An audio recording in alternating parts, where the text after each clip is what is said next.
Assalamualaikum warahmatullahi wabarakatuh. Perkenalkan, nama saya Elsa Dian Sasmaya dengan NIM 1020424300006 dari kelas 2402. Dan kali ini saya akan melakukan tugas pendahuluan praktikum 1 data mining. Oke, kita langsung saja ke soal tugas pendahuluan 1. Di sini gunakan dataset yang ada pada tautan. Di sini datasetnya sudah saya download bernama tes CSV. Setelah itu kita lihat soal nomor 2, jelaskan langkah-langkah membuat notebook baru di Google Colab. Di sini ada dua cara, yaitu yang pertama kalian buka tautan colabresearchgoogle.com. Setelah itu kalian pencet, jangan lupa kalian login terlebih dahulu. Setelah itu kalian pencet file, terus kalian pencet notebook baru di drive. Nah, ini sudah terbuat filenya. Lalu cara kedua, kalian buka drive kalian login, lalu kalian pencet new, lalu di sini kalian pencet more, dan kalian terkoneksikan terlebih dahulu Google Colab-nya dengan drive kalian. Kalian cari aja di sini Google Colab.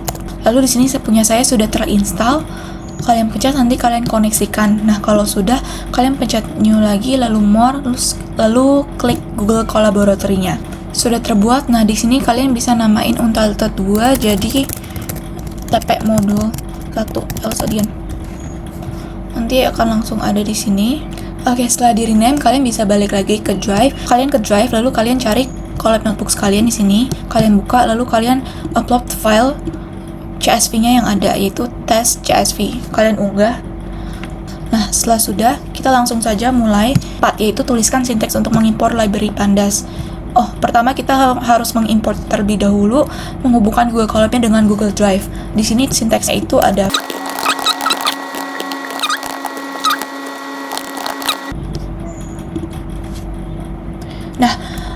from Google Colab import drive ini digunakan untuk mengimpor model drive dari Google Colab-nya, sedangkan drive mount ini untuk menghubungkan Google Drive dengan Google Colab-nya. Nah, akan terlihat di sini si Google membutuhkan autentikasi dari Google Drive, lalu kalian continue saja. Nah, di sini saya telah menghubungkan sebelumnya, jadi tulisannya sudah ada aksesnya. Setelah sudah, kita lanjut ke nomor 4, yaitu tuliskan sinteks untuk mengimpor library pandas pada Google Colab. Nah, di sini sinteksnya itu adalah import pandas as pd, di mana pandas ini merupakan library Python yang digunakan untuk membaca dataset, mengolah data, dan juga menganalisis data. Pandas ini menyediakan struktur data bernama DF ataupun data frame, yaitu tabel 2 dimensi yang memiliki baris dan kolom nantinya. Setelah itu kita lanjut ke nomor 5, tuliskan sinteks untuk membaca dataset ke dalam data frame. Kita buat kodenya di sini, yaitu DF sama dengan PD read my drive. Kalian lihat di drive kalian letak lokasi itu ada di mana. Kalau saya ini ada di my drive, lalu Colab notebooks, lalu nama file CSV-nya. Oke, read CSV ini digunakan untuk membaca file dataset berformat CSV-nya, dan dataset nanti dimasukkan ke dalam data frame ataupun DF. Sudah tertampil nih si dataset yang kita gunakan tuh di sini. Lalu kita lanjut ke nomor 6, tuliskan sinteks untuk menampilkan 10 baris pertama dari dataset. Kita tulis di sini DF head 10 karena kita ingin menampilkan 10 data saja. Nah, sudah terlihat di sini 10 baris pertama, di mana digunakan untuk menampilkan DF head ini digunakan untuk menampilkan beberapa baris pertama dari dataset. Nah, tujuannya ini untuk melihat struktur datasetnya nih ya. Terus kita bisa melihat kolom, nama kolomnya, lalu memahami isi datasetnya. Setelah itu kita lanjut ke nomor 7, yaitu tuliskan sinteks untuk menampilkan 10 baris terakhir. DF tail karena dia baris terakhir, 10 karena kita ingin 10 baris saja. Nah, sudah terlihat ya, di mana digunakan untuk menampilkan beberapa baris terakhir. Oke, kita lanjut ke nomor 8. Jelaskan langkah-langkah yang dilakukan pada tahap data understanding setelah dataset dimuat. Nah, pada tahap data understanding ini, kita memahami isi dataset sebelum melakukan analisisnya, di mana yang pertama ini kita bisa melihat informasi datasetnya. Caranya itu kita ketik df info.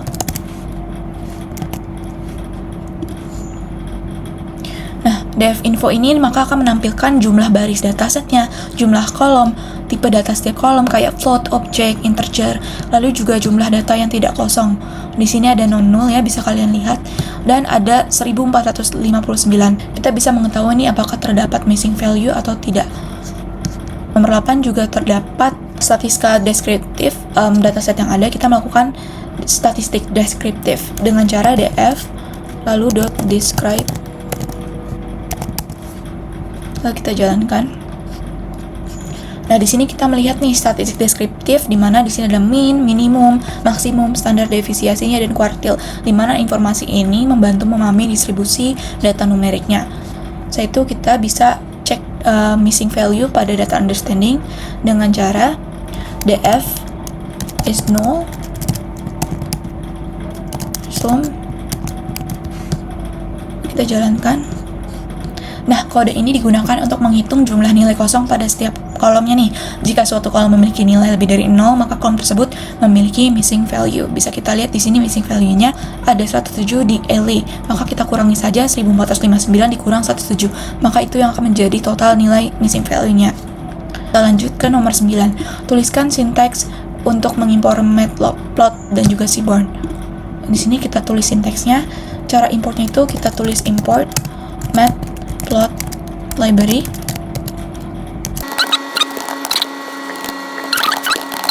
Plot library ini digunakan untuk membuat grafik dasar seperti histogram, line chart, scatter plot. Kalau misalkan seaborn digunakan untuk visualisasi statistik yang lebih informatif, contohnya itu box plot, heat map, ataupun distribusi plotnya. Nomor 10 yaitu tuliskan sinteks untuk membuat grafik histogram dari salah satu kolom numeriknya. plt hist.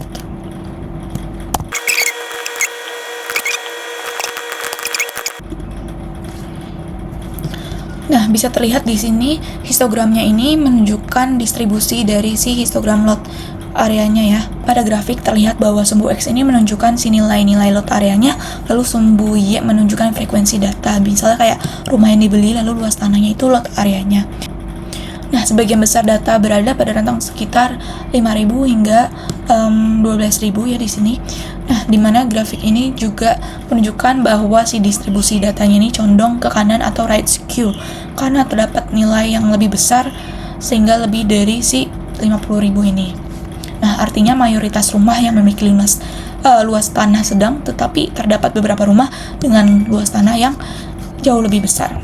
Kita lanjut ke nomor 11, yaitu tuliskan sinteks untuk membuat box plot dari salah satu kolom numerik. Kita buat di sini SNS box plot.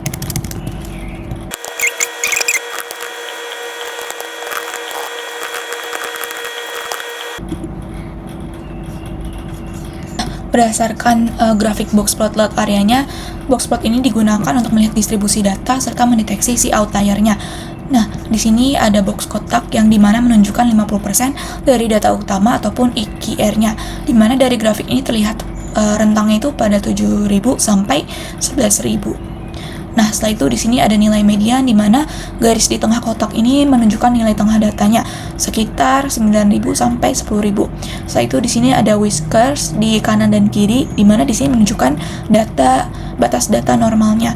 Nah, lalu di sini ada outliernya nih, titik-titik yang berada di luar whisker yang menjadi outlier, di mana dari grafik ini dilihat titik di sisi kanan itu hingga sekitar 50.000 yang menunjukkan terdapat beberapa rumah dengan luas tanah yang jauh lebih besar dibandingkan mayoritas data. Lanjut ke nomor 12, yaitu jelaskan langkah-langkah utama dalam tahap data preparation sebelum analisis lanjutan. Oke, di sini saya akan menjelaskan memakai kodenya, di mana tahap data preparation ini merupakan tahap menyiapkan data sebelum dilakukan sebuah analisis ataupun pemodelan, di mana tahapannya itu meliputi yang pertama ada data cleaning, di mana kita membersihkan data dari masalah seperti missing value, data duplikat, dan juga data yang tidak konsisten. Contohnya ini bisa kita ketik dari CSF duplicate. Nah, tujuannya ini untuk menghapus data yang muncul lebih dari satu kali. Setelah itu kita bisa menggunakan data transformation, di mana data transformation ini kita mengubah format ataupun skala datanya agar lebih mudah dibaca. Caranya itu bisa memakai syntax from sklearn.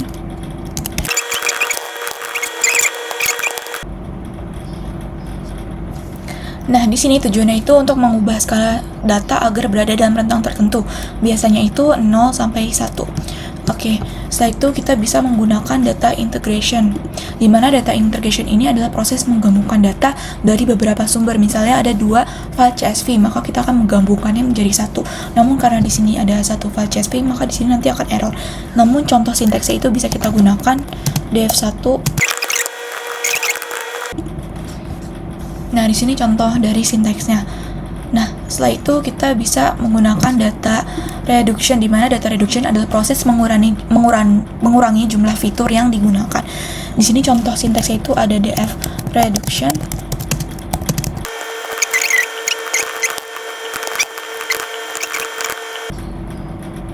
Nah, bisa dilihat di sini filenya itu hanya membaca load area, overall dan juga year build, karena kita memilih 3 data ini aja, dimana tujuannya ini untuk mengurangi kompleksitas datasetnya, mempercepat proses analisis, fokus pada fitur-fitur yang penting saja. Setelah itu kita lanjut ke nomor 13, yaitu jika terdapat missing value, outlier, dan data duplikat, jelaskan metode penanganan yang dapat dilakukan. Oke, jadi untuk menangani hal tersebut kita bisa menggunakan missing value. Missing value ini merupakan kondisi ketika terdapat nilai kosong pada datasetnya. Biasanya itu penyebabnya karena kesalahan pengumpulan datanya itu nggak tersedia, ataupun kesalahan input. Nah, bisa kita tangani dengan codingan missing value untuk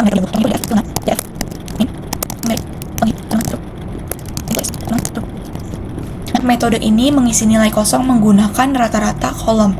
Kelebihannya ini jumlah datanya itu akan tetap terjaga, mudah diterapkan. Kekurangan ini dapat mengubah distribusi data. Nilai yang diisi hanya perkiraan saja. Setelah itu kita bisa menggunakan codingan untuk jika ada missing value untuk categorical. Nah, untuk sintaksnya tersendiri itu ada defilna,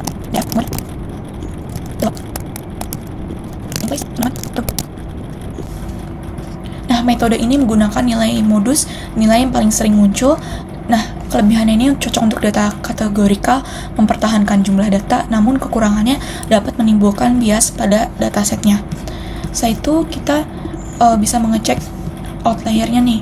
Nah, outlier ini merupakan nilai data yang jauh berbeda dari mayoritas data lainnya. Contohnya itu dengan tadi load area terdapat nilai hingga 50.000, sedangkan mayoritasnya data berada di sekitar 5.000 sampai dengan 12.000. Nah, kita bisa menghapus outlier dengan cara menggunakan sintaks seperti ini.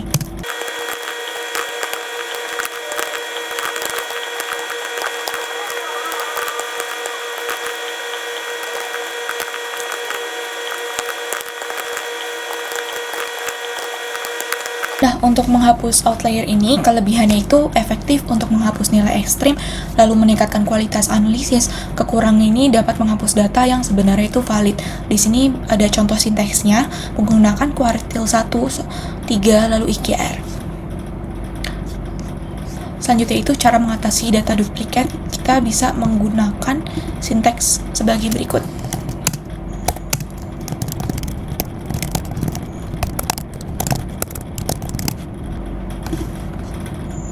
Nah, data duplikat adalah data yang muncul lebih dari satu kali dalam dataset.